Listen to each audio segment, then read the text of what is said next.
Alright, so today we're going to be looking at the Third Legion, also known as the Emperor's Children, by Oculus Imperia. As always, I'm going to be leaving a link to the original video and channel down in the description below, so go ahead and make sure that you check them out. And I just realized it is insanely hot right now. I feel like I'm sweating already. In any case, I was able to get the new camera up and running. Hopefully it comes out really good. It looks really good on OBS right now. It looks a little smoother.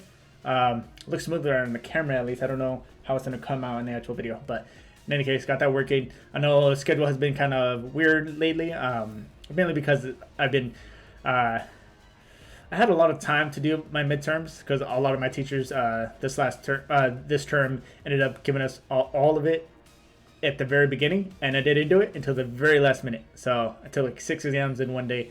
Took me hours, but finally got it done. All midterms done, everything done. Now I'm only working on my internship project mainly at the moment. Now, if you didn't know, I did post a community post a couple days ago, kind of trying to design a Space Marine styled workout. Now, as far as the details on that, there's a lot of things I'm going to be covering as far as how I'm going to actually present it.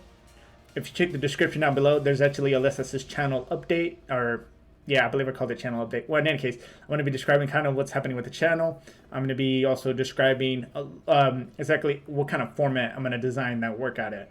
And I think it's really cool. It's for a project for my school. And hopefully, I feel like it's interesting because I haven't seen a workout out there currently. If someone does know of someone who's done it, I would more than love to see it. If you could provide a link down in the comments below. But I'm going to try not to talk too much more. Everything else is going to be explained in the channel update video coming up here pretty soon.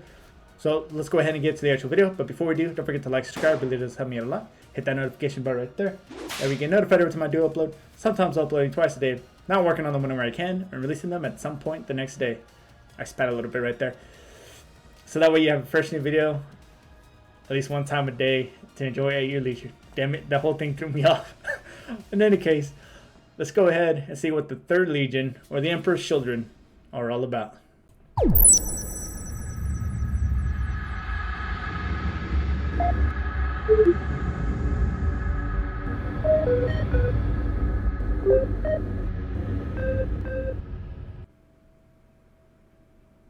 The concept of perfection has ever bedeviled the human mind. To the ancient Greekans, it stood for completeness. With the Romanii, it would define that which has been brought to its own end. The concepts may seem to be opposed, but it does not have to be so. For many, perfection has been a final state of being to aspire to, when one has improved either a thing or the self to the point where it could no longer be improved. It could be one's art, one's learning, one's athletic skill, one's mastery of the blade. We have, all of us, at some point in our lives, endeavored to be better at something than we currently are, to improve upon what we are given, for reasons as diverse as we are. Some of us strive to be more. They strive for a completeness the Greek dramaturges and philosophants spoke of. It has been a state of existence so many have chased across the vastness of time, yearning for that faultless actuality. There are many within our species that argue it is impossible for humanity to attain perfection, for we, by our very nature, are imperfect, and that perfection is a realm only the divine can inhabit. Others dissent. The subjects of this chronicle chased such a state, striving to embody the flawlessness of humanity in all aspects of being, be it artistic, intellectual, physical, or martial. They held themselves to standards unparalleled, ever reaching for loftier and loftier heights. Okay, so from what I'm getting, and I'm pretty sure, it seems like every legion or chapter, what have you, is kind of seeming the similar, right? As far as being the most strict, or I guess in this case, perfect. But I feel like these guys are also taking it to a whole nother level, I guess. But this guy's Oculus Imperia definitely gives me this Voldemort type vibe. Like I've only seen one video from him in the past, and it's been a little while ago. But I kind of already like the way he's building this up. So just thought that was pretty cool. It would be this ceaseless, pathological quest for improvement, this psychotic fixation on a reality unattainable, that would ultimately cast them into the deepest pits of depravity and damnation. Know, then, that this is a record of the Master of Mankind's personally cherished sons, once the exemplars of humanity, now the damned and forever lost.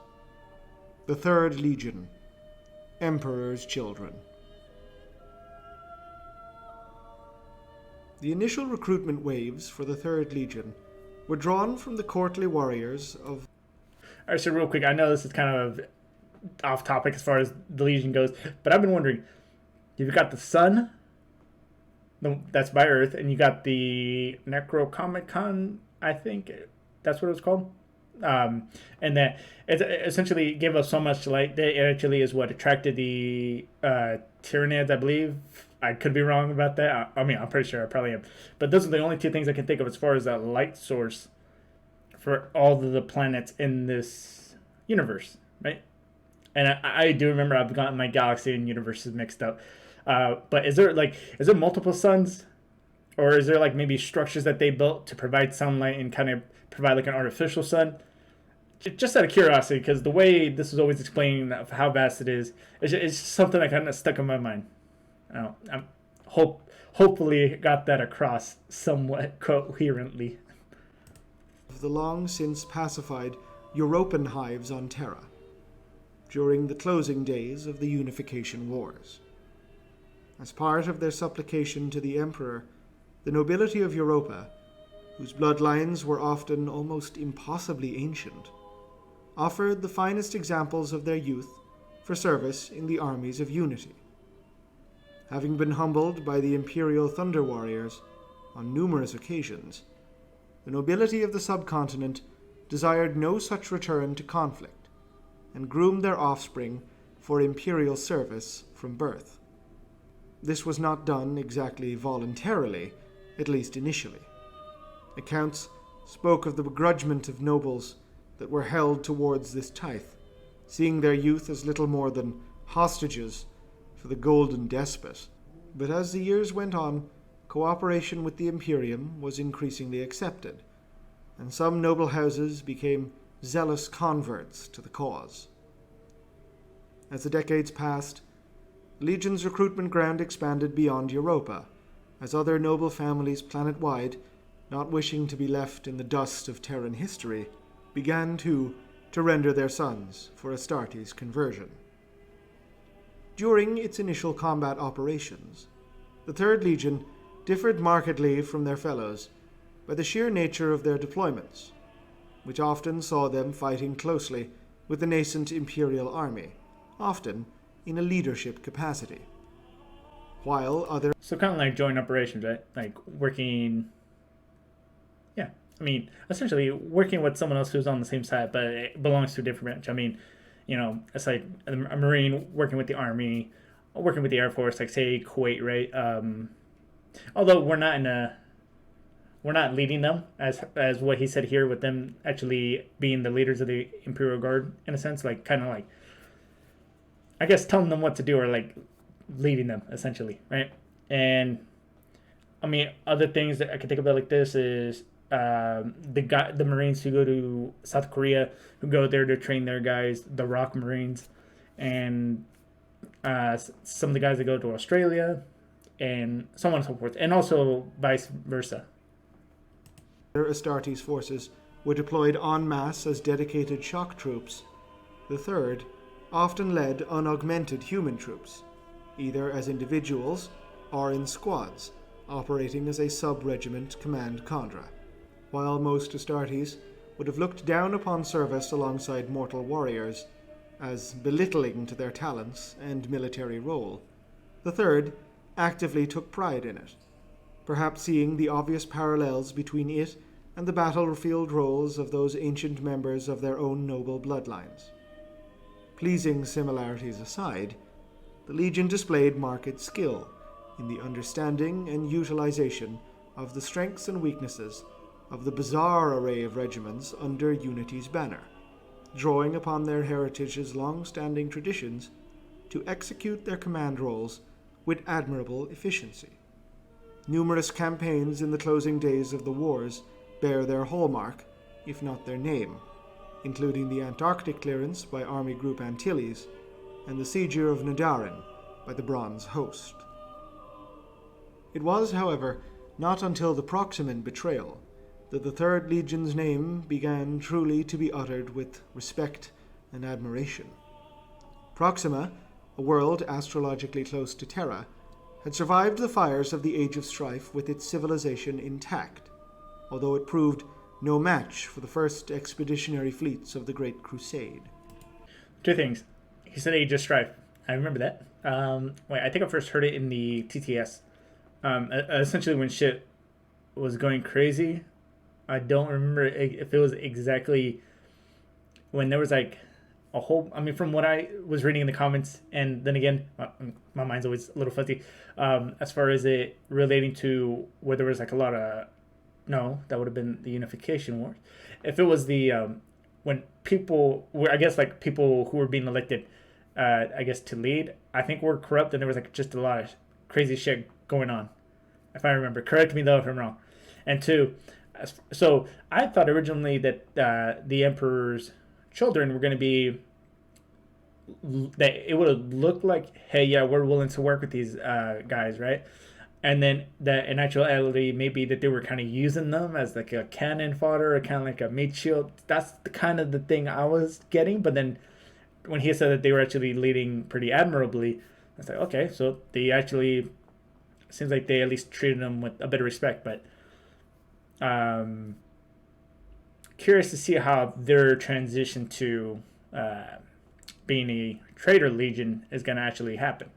With the Emperor himself present, a great ceremony had been planned to mark Proxima's compliance, and the Third Legion's 16th cohort was granted the honor of bearing the Palatine Aquila standard of the Master of Mankind, his personal iconography. The ceremony was disastrously revealed to be a trap, an attempt by Proximan insurgents to assassinate the Lord of the Imperium himself. Under torrents of vortex weapon fire, the Third Legion fought to the last man, alongside the Legio Custodes, to extract the wounded Emperor from the field, and only by their sacrifice was he able to fight his way back to freedom.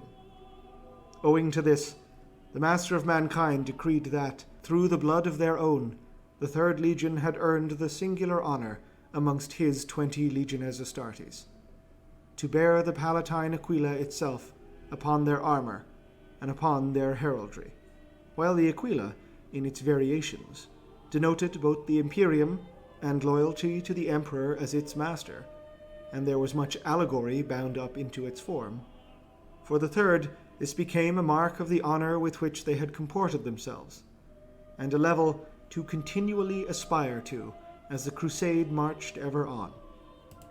Also, with this Palatine Aquila, has there been any other legions or maybe I don't think chapters, because in any case, have there been any other legions who have achieved this? I haven't heard of anybody else receiving it. I'm pretty sure maybe they have, but I don't know. I could see the Imperial Fist having one, but I don't recall anybody else having one. While it may seem commonplace to us of today's Imperium, these were altogether different times, and to bear the mark of the Emperor's own sigil was an honor quite literally unheard of by any outside the imperial household itself, and by one simple declaration would ever mark the Third out from their peers. The act came with another honor, the advent of the Legion's own name. In keeping with their now special place within the Legiones Astartes, the Third were dubbed the Emperor's Children, and their panoply of war redecorated in a lacquer of rich imperial purple and gold. So too did their role in the crusade shift. While they were always maintained as a combat force, the origin and mien of their recruits still almost exclusively drawn from Terran nobility, made them now well suited to serve as protection details for imperial diplomatic missions, or even as diplomats themselves, a role aided by the sheer fact they bore the symbol of the Emperor himself upon their breastplates. Okay, so I just want to get reiterating things for myself. Okay, so these guys mainly strictly coming from nobility from Terra, which means that these are guys of like I guess call it high birth, right? And then they are working as a security detail for imperial diplomats, or I believe he said diplomats, and so these guys are kind of like a security force in a sense, right? Even though they are considered a combat role. The character of the evolving legion meant they would carry out any and all orders with an exacting precision, far above even the post-human dedication of other Astartes, and in doing so, became effectively the Emperor's own voice, often carrying imperial orders on his behalf to far-flung elements of the Crusade. There was, however, one great tragedy that would mark the early days of the Legion, an event that almost brought doom upon the Third in its entirety. It was one that built upon an earlier and, in isolation, not crippling loss. As the Great Crusade dusted off from Terra and expanded outwards from the Sol system, the Emperor's first extraplanetary conquest had, naturally, been Terra's one natural satellite, Luna, home of the famed, if degenerate, lunar gene cults. While immediately and stunningly brutally pacified by the 16th Legion Luna Wolves in one of their most lauded early actions, the lunar cults were brought into compliance due to their genetic craft, as the needs of the Crusade demanded the Emperor expand his Imperium's ability to produce Astartes. As the bioforges of Luna ramped up to full production, shipments of Legion gene seed were dispatched from the Emperor's own laboratories within the Imperial Palace to serve as strategic reserves should the need arise. When the shuttle carrying the 3rd Legion's reserve approached, however, disaster struck. It is not entirely clear whether the loss of the craft was accidental or deliberate. Some postulate the pilot simply lost control, or that mechanical failure was to blame, causing the shuttle to crash upon arrival. Others point the blame at recidivist elements within the lunar cults, and the Selenar specifically, questioning the loyalty to the new imperial regime the geneticists professed. Whatever the reason, the loss of so much priceless genetic material was a huge blow to the initial expansion of the 3rd Legion, but not one that was inherently threatening to its very survival. Okay, so obviously I've got to ask the question. What do you think happened? Do you think there was foul play? Do you think maybe it was just an accident? Were it not for what followed. One solar year after the Legion's triumphant action on Proxima, a single night of horror befell the Legion's only surviving gene seed reserve, this time upon Terra itself. It was discovered, to the horror of the Magi biologists supervising the gene vaults, that an unknown and appallingly effective viral blight was tearing through the gene seed of every Astartes Legion. What had taken the Emperor a Terran century to build was being threatened with extinction in a matter of hours, and the Magi sought desperately to check the virus's spread. It defied all treatment, leading to furious binaric speculation as to a possibly artificial, perhaps Xenos origin. Okay, so this is the first time I feel like I've kind of heard of there being an actual disease that would affect the Space Marines. And so he said that it could have been, or it was artificial, and that maybe it was, when he said it was Xenos in nature, I mean, it could just be someone on the inside. It could have been, I don't know if this is around the time where the other some legions were already kind of turning traitor, and maybe one of them did it to kind of, I guess, thin out the herd. I mean, I don't know if that's around the same time, but hopefully he gets into it, though. Mechanicum adepts, unable to halt the progress of the blight, informed the Emperor himself, and only through the master of mankind's peerless genius was the virus purged. While each of the Legionnaires Astartes had been affected, it emerged in the aftermath that the Third Legion's entire gene seed reserve had been reduced to black, toxic sludge. As of this night, and in dreadful concert with the earlier reserve loss on Luna, the Third Legion began to die. The nature of Astartes' gene seed allows a fully grown Astartes to replicate genetic data within themselves, as their gene seed matures within their progenoid glands, to be harvested upon their death in battle. However, the very nature of combat makes this process inexact, dangerous, and far from efficient, especially in the early days of the Great Crusade, when demands for mature Astartes were at their highest, as were their combat losses. While other legions had access to stocks of gene seed upon Terra and Luna, the Third now had none. Astartes could only be created from seed harvested upon the battlefield and shipped back to the home system, where the Emperor and his geneticists could only rebuild the reserves at a crawling pace. By simple and terrible... Alright, so that was kind of my question as well. As far as gene seeds go, how long does it take to make one? Right, and like, as far as them only being able to take it from the ones who fall, with apothecaries being the one that takes them out, I wonder what's kind of the rate as to which they can actually get it, or if it's like maybe just a big rate that's, or maybe if it's just like a small rate that they're actually able to extract the gene seed and actually send it back. And he said that it was kind of a slow crawl pace to actually start producing more for the reserve. But I mean, how long would that take? When he mentioned about the 100 Terran years, how much does that mean? Does that mean like, are we talking like 1,000 worth or gene seed worth? Are we talking about 10,000 gene seeds? Kind of like that. I mean, just because I've also been thinking that every space marine, as far as I know, is always in type of situation where they are almost surrounded by enemy, right? Like I'm not talking a couple hundred. It seems like thousands, right? I saw in Hell's Reach, right? Just a few couple space marines going up like an insane amount of orcs, right? So if I don't know if that's always the case, but if that it seems to be at the very least the average, at what point are they able to actually recover that gene seed, right?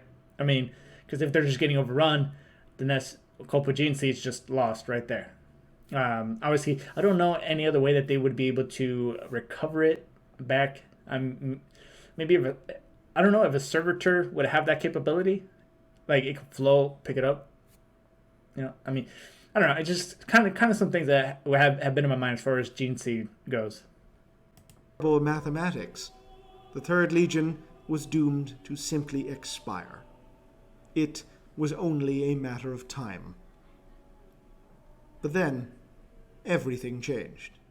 All right, so let's go ahead and talk about that for a minute. Now, one thing I forgot to mention, as far as when they said that the Emperor, through his genius, managed to fix the whole virus thing. Like, how did that happen?